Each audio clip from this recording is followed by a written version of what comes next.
कुछ कहना चाहेंगे इस थिएटर प्ले के बारे में, जो कुछ एक नया कॉन्सेप्ट है इसके बारे में कुछ?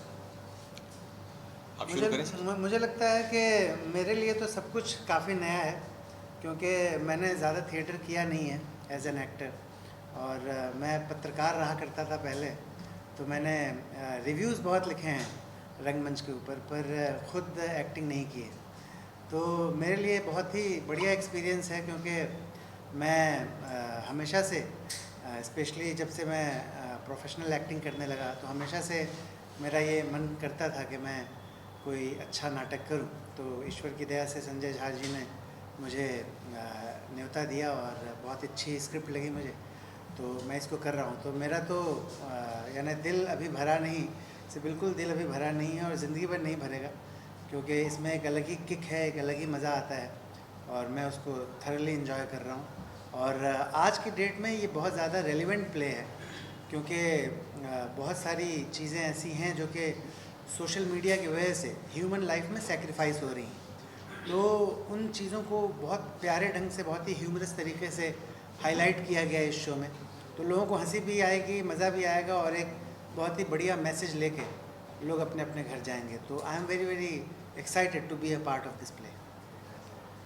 Okay, thank you all of you कि आप सब यहाँ पर आए।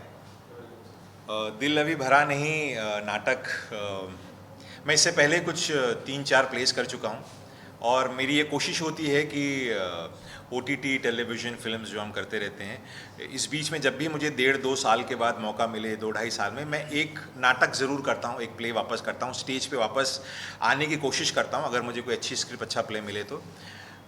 उसके बहुत सारे रीज़न्स हैं, क्योंकि मेरे ख्याल से मुझे ऐसा लगता है कि जब तक आप थिएटर से जुड़े हैं तो आपकी इससे अच्छा रियाज, इससे अच्छा आपकी रिहर्सल या अपने क्राफ्ट को और पास से और अच्छे से जानने का मौका नहीं मिलता है। तो मैं ये हमेशा कहता हूँ कि यार जितने भी मेरे टेलीविज़न या फिल्म्स के दोस्त हैं कि थिएटर करिया कीजिए, क्योंकि थिएटर करने से आपका जो ये जो कला है, जो हुनर है, इसमें निखार आती है और आप अपने आप को रीइन्वेंट करते हो। तो संजय भाई ने जब ये प्ले दिया हमें और ये हमने पढ़ा, और ये out and out comedy play है, जैसे जैसे टाइटल भी कह रहा है, दिल अभी भरा नहीं, और हम इसको कहते हैं सीरियस कॉमेडी है, बहुत सीरियस कॉमेडी है।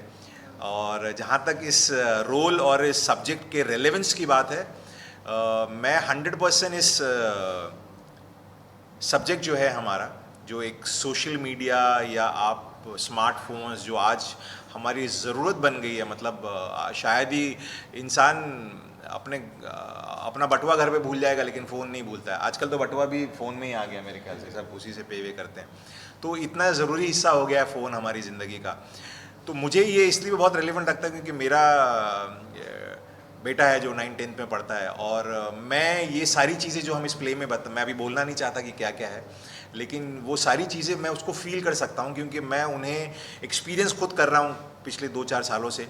और वही नहीं, हमारी ही ज़िंदगी में भी किस तरह से इस फ़ोन ने टेक ओवर कर लिया है। और आई थिंक सबसे खूबसूरत रिश्ता आज की तारीख में हम जो निभा रहे हैं वो इसके साथ निभा रहे हैं। हम इसके साथ चीटिंग नहीं करते, 24 घंटे हमारे पास रहता है। तो बहुत रेलेवेंट प्ले है, and I am very sure कि जो हमारे दर्शक इसे देखने आएंगे वो बहुत पसंद करेंगे। लाफ्टर भरपूर है और एक बहुत ही सुंदर, स्ट्रॉन्ग और रेलेवेंट आज का मैसेज इसमें हम लोग दे रहे हैं। और सोने पे सुहागा ये है कि हमारी कास्ट बहुत अच्छी है, great bunch of talent that we have over here, and it's learning experience. आप हर किसी से सीखते हैं। इतना काम करने के बाद भी मैं बहुत से लोगों से यहाँ पे सीख रहा हूँ, क्योंकि सीखने का अंत नहीं होता। So I'm looking forward to create some beautiful memories with this bunch of good actors over here. And मैं बेसिकली इसलिए भी करता हूँ प्लेज आके कि मैं बहुत सारी अपनी यादें बनाऊँ किसी चीज़ के साथ। काम हम सब कर रहे हैं अपनी अपनी जगह पे, लेकिन जब आप नए लोगों को मिलते हैं, नई यादें बनाते हैं, वो आपके साथ बहुत सालों तक रहती है।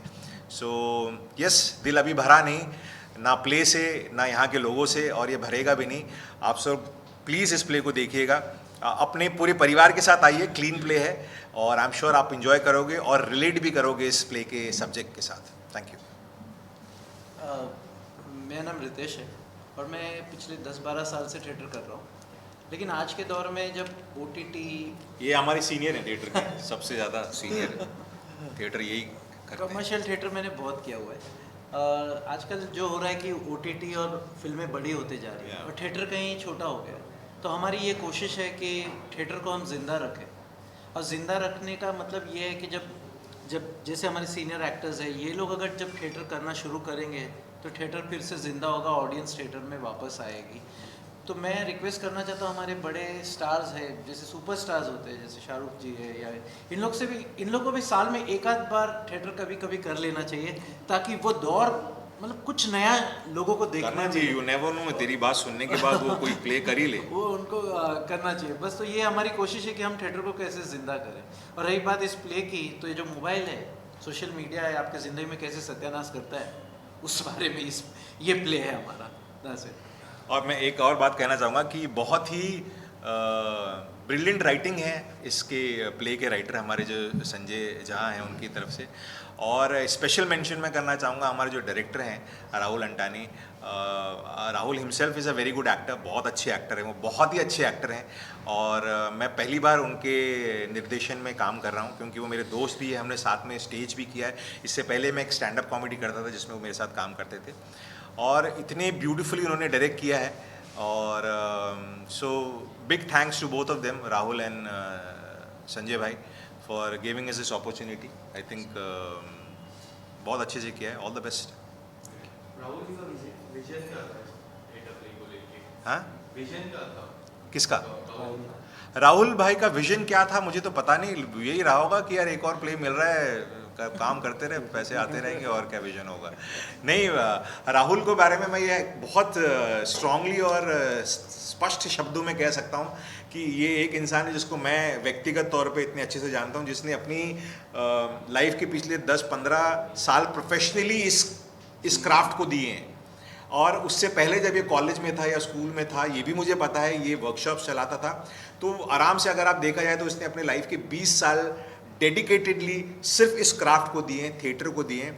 तो आई थिंक उसका विजन सिर्फ यही होगा कि वो अच्छी अच्छी कहानियाँ बोलना चाहता है और अच्छे तरीके से बोलना चाहता है। And I wish him all the best and I look forward. मैंने उसको ऑलरेडी पिच कर दिया, भाई अगला शो में भी I am there with you. और खुद अच्छा राइटर भी है। यस, एज एन एक्टर हम जब थिएटर की बात करें या फिर ओटीटी की बात करें या फिर टेलीविजन की बात करें, एक फ़र्क हो जाता है। जो थिएटर और टेलीविजन में मुझे ऐसा लगता है कि वहाँ पे एक लाइव ऑडियंस होती है और यहाँ पे बैक ऑफ द ऑडियंस होती है, जिससे टीआरपी होगी या फिर रिव्यूज हो सकोगे।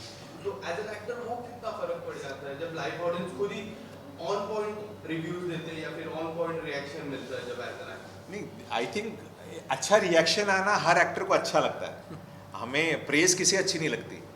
तो ये बात सही है कि यहाँ पे आप थिएटर में जब आप परफॉर्म करते हो तो उसी वक्त तालियां पड़ती हैं या बाद में गालियां पड़ती हैं, तो वो बात है। लेकिन एज एन एक्टर मैं आपको बता सकता हूँ, हमारी अप्रोच कभी ये नहीं होती है कि हम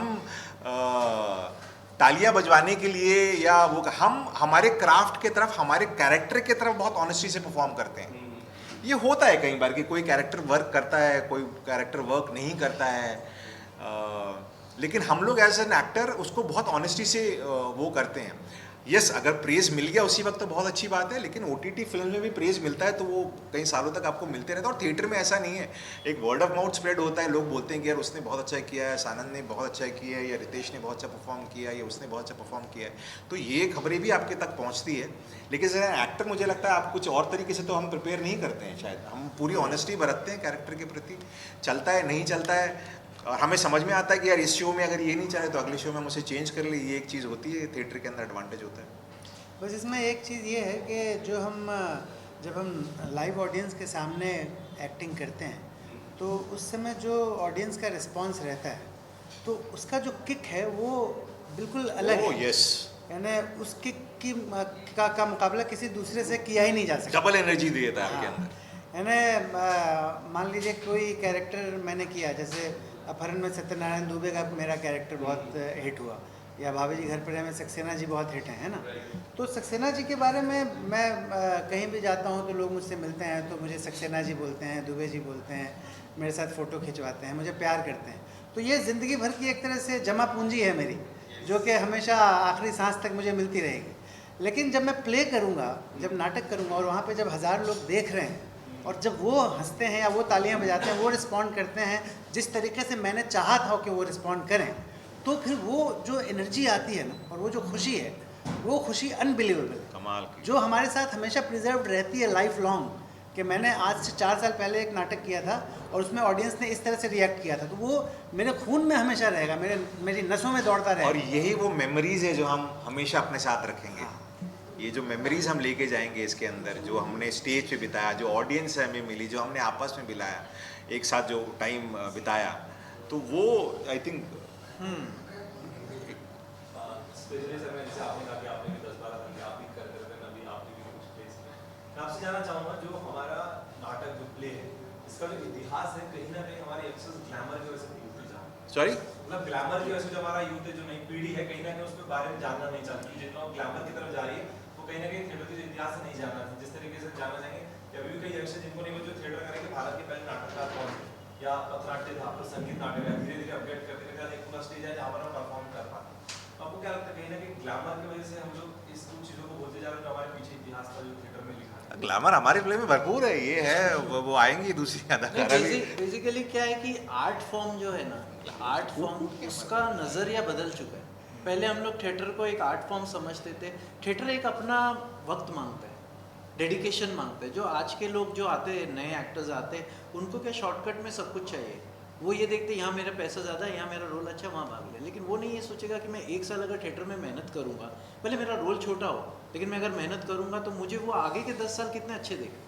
हम क्या करते हैं, टीवी शो मिल गया, ये पर डे इतना दे रहा है, वहाँ भागो। थिएटर भूल रहे, क्यों?